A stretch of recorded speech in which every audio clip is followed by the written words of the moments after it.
Universal presents Gangbusters. Calling the police, calling the G-men, calling all Americans to war on the underworld. Gangbusters, with the cooperation of law enforcement officers of the United States, presents a picture of the endless war of the police on the underworld, illustrating the clever operation of law enforcement officers in the work of protecting our citizens. The all-American crusade against crime.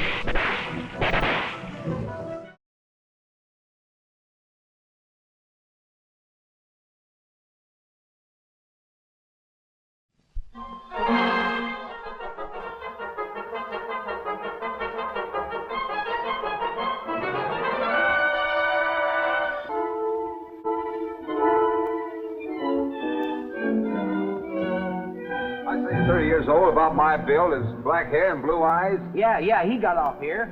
I noticed him because he was kind of nervous like. Where'd he go? Down the track. Hopped the northbound freight just as he pulled away from the water tank. How long ago was that? 9 minutes and 30 seconds. Thanks very much. I recollect exactly what time it was because I said to the young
Resisting arrest doesn't make you look very innocent. You can't arrest me, Bannister. They threw you off the force. You're not a cop. That's right, but Tim is.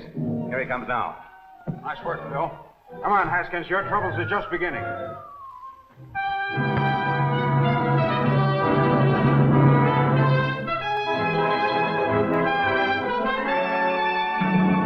Is this story true? Bannister captures member of League of Murdered Men? Certainly it's true. I gave out the news myself. I don't see why you ever threw him off the force. He's the only man you had that ever got anything done. Well, you told me to, Your Honor. It was an order. Put him back on again.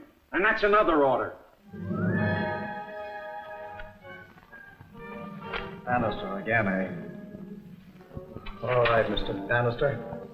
We'll have Haskins out before the day's over. Hey, Professor, are you going to have him make out he committed suicide with them little white pills like I did? Certainly. And claim the body for burial and bring him back to life. Who can you send to make arrangements? Cops have seen all us guys since we had our pans altered. Take this J.D. Malloy. He's an attorney who will act for us. Is he a friend of yours? Hardly. Tell him to memorize the instructions, then destroy them.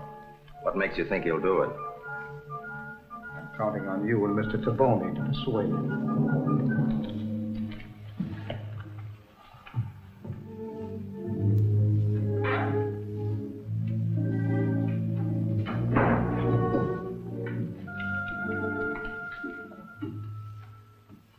Mayor Hanson asked me to arrange this interview, Haskins. Persuade you to help us in rounding up the League of Murdered Men. What do you say? Not a chance. Why not? I'll use my influence as mayor to get you as light a sentence as possible. We don't make that sort of a bargain with criminals, Your Honor.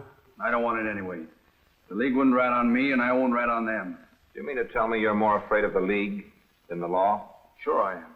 You can't send me up for more than a few years. The League plays for keeps. Take him away.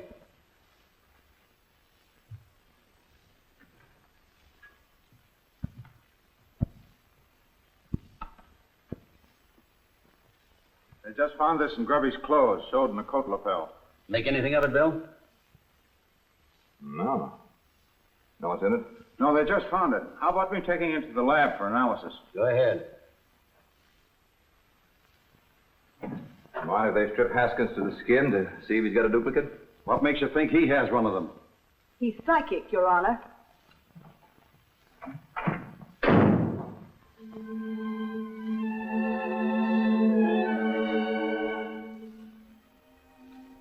I'm very sorry, gentlemen, but I can hardly afford to become embroiled in anything as questionable as this. You can't afford not to, brother. Memorize what's on that paper, then burn it. And follow the instruction. I don't like to refuse, gentlemen. but- You ain't gonna. We're not asking you, we're telling you.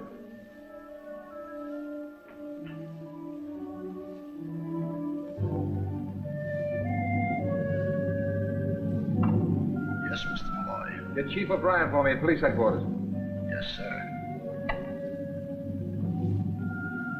That capsule contained a combination of the strongest soporifics known to medicine. Soporific. You mean a sleeping powder? One that induces a sleep so deep that might easily be taken for death. Could a patient be revived from such a sleep? I think so, if given an antidote within a reasonable time. Why? Randall? I believe you've solved the riddle of those prison suicides that later turned up alive. You mean that's the League of Murdered Men? I don't get it. Well, they could have faked suicide by taking one of these capsules, and then could have been brought out of their sleep by the friends who claimed their bodies for burial. Bill, I think you've hit it. We searched Haskins and found this in the flap of one of his pockets. Similar to the one we found on Grub. Fill it with something harmless and put it back in his coat where you found it. What for? Because we don't want him to know we found it, and we don't want any more suicides. Harry Malloy just phoned and said 2 men tried to hire him to visit Haskins and tell him to commit suicide at 5 o'clock. Then be on hand to claim the body. His friends could bring him back to life as they did Taboni. I suppose so. I was pretty sure they'd try that. More mind reading, I suppose. Sure. Phone Malloy, will you, Chief? And tell him to pretend to do what they ask. What, and let them take Haskins away in a dead wagon? Sure. Then train him right to their headquarters. I get it. Is everybody crazy? Maybe I am, but I think I know who Professor Mortis is. Who? I'll tell you after I search the records on Clayton Maxton.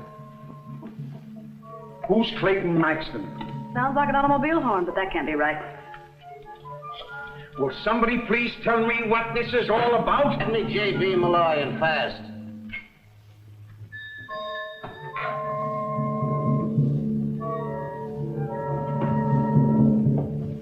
Well, I judge you convinced Mr. Malloy you should assist us. Sure. We'll pick up Haskins' body at 5 sharp. You know what worries me is, can we trust this guy, Malloy? Certainly not. By now he's probably tipped off the police. Tipped off the police? I hope so. We've got to make them believe they're outwitting us. Otherwise, they'll never let us have Haskins' body. Yeah, but they'll trail it to our headquarters. They'll trail the body, yes, but not to our headquarters. Now, this is what I want each one of you to do. Right. Professor Mortis is really Dr. Clayton Maxton, one of the greatest scientists in the country. Of course. I remember him now. Unbalanced on the subject of suspended animation. Right. He killed a man experimenting with it. He called it an experiment. The law called it murder. And send him to the chair. With the help of his lab assistant, he got one of those capsules and apparently committed suicide. He was taken away by this same assistant and brought back to life. You know who the assistant was? Haskins. Would you mind turning around while I phone some of this information to the papers?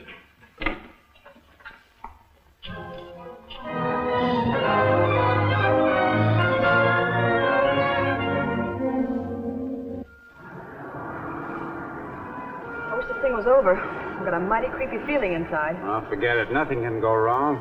Says you, knowing you don't believe it. We won't arouse suspicion following in a taxi. There'll be a squad car trailing with us 1 block over.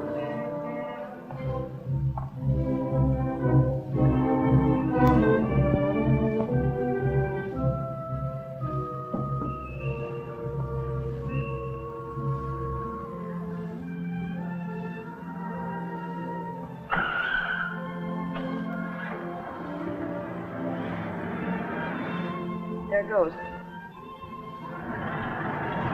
All right, driver, follow that car.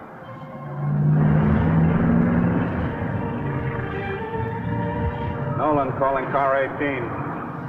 Proceed west about 20 miles an hour.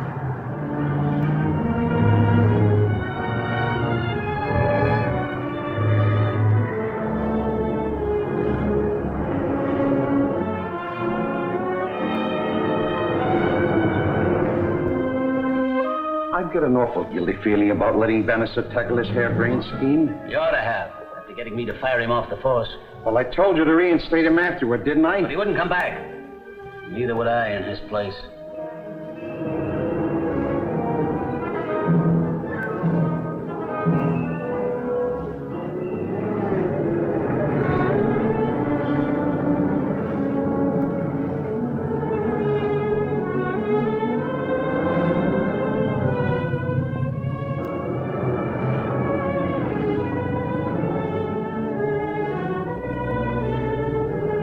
Worked like a charm. By the time they find out they're following the wrong car, Happy will be in the clear. Better tread along, just in case.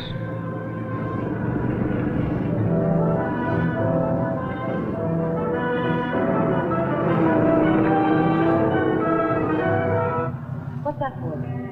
Just an added precaution. Bill's got a portable set with him.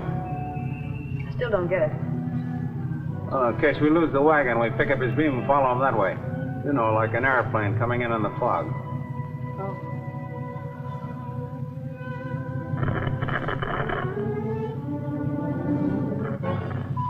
There it is.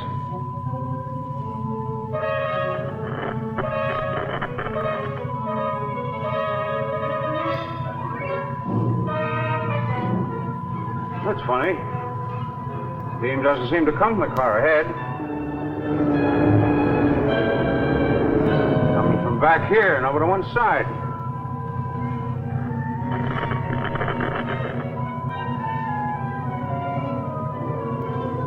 This thing is all wrong. The beam isn't coming from the car ahead. Maybe Bill isn't in it. It's gotta be. We haven't lost sight of him for a minute. The radios don't lie either. Yeah. Nolan, calling car 18. Pull up and hold everything till you hear from me again. Hey, driver, catch that car and run it over the curb. Let's beat it. We're wasting our time. Wait a minute. Something's gone wrong.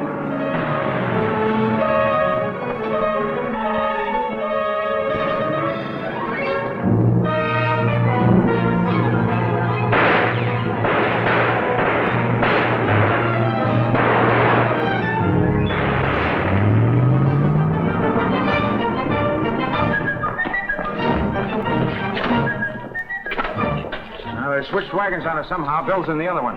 Come on. Turn around and head back.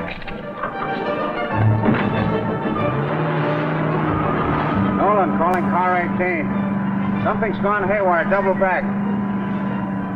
I'll keep you advised, then step on it.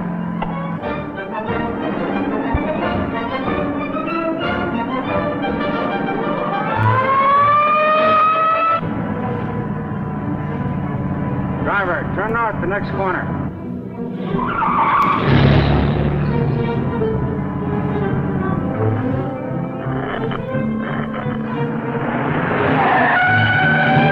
Nolan calling car 18. Turn north on Grand and continue till further advised.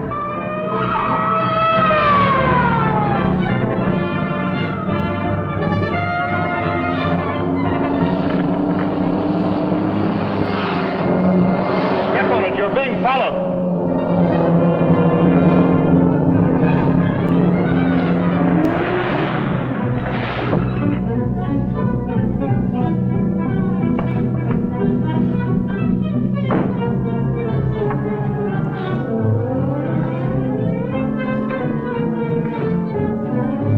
The pony and I can handle it. Take this wagon up the road and ditch it.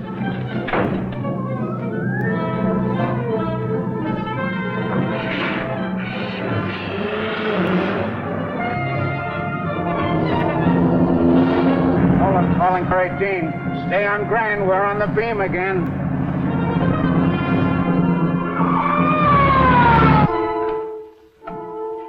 Right here, please.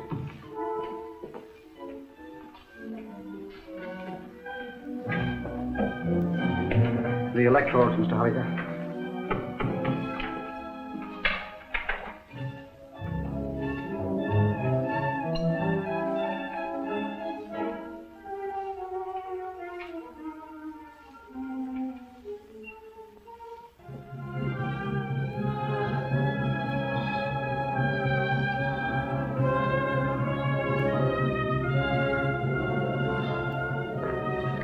Bannister.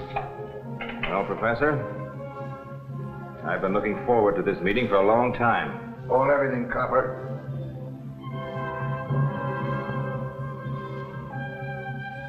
Your coming here enables me to do something I've been wanting to do for a long time, Mr. Bannister.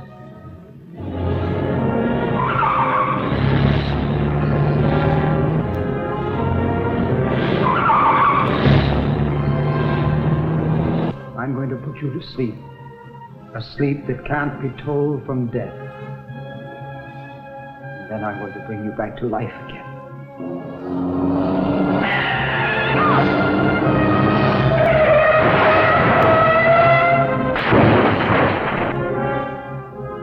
Come on, Copper, lie down. You asked for it.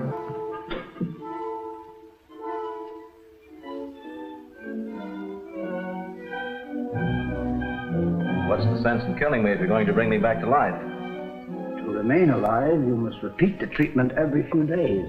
And to get the treatment, you must obey my orders, like all other members of my League of Men.